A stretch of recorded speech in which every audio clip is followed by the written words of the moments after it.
Alors aujourd'hui, je vais te raconter ce que j'ai fait.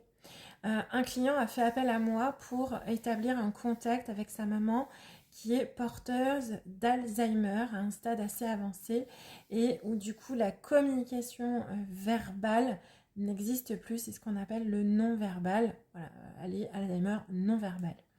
Alors, tu vas me dire, bah, ça sert à quoi? Alors, par le biais de ma médiumnité, je rentre en contact. Alors, ne me demandez pas comment ça marche, j'en sais rien, ça marche. Je rentre en contact avec les personnes non verbales. J'ai eu dernièrement une personne autiste, une personne handicapée moteur et du coup qui était non verbale. Et régulièrement, je fais des personnes Alzheimer.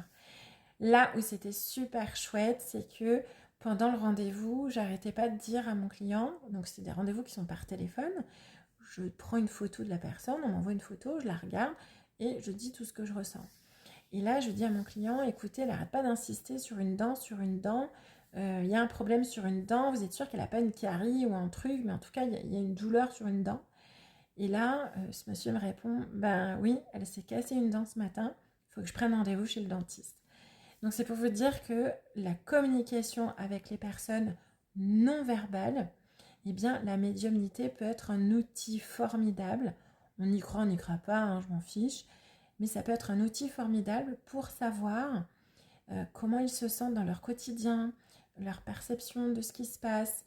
Parce qu'il ne faut pas croire, en tant qu'infirmière, je l'avais déjà vu, hein, mais il ne faut pas croire, ils s'aperçoivent quand même de ce qui se passe.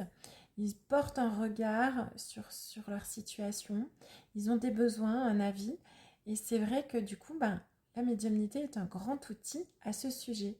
Et je remercie mes clients qui m'ont fait appel à moi pour les personnes autistes, personnes qui ont des troubles cognitifs et qui fait que la communication est impossible. La communication verbale, hein, du moins.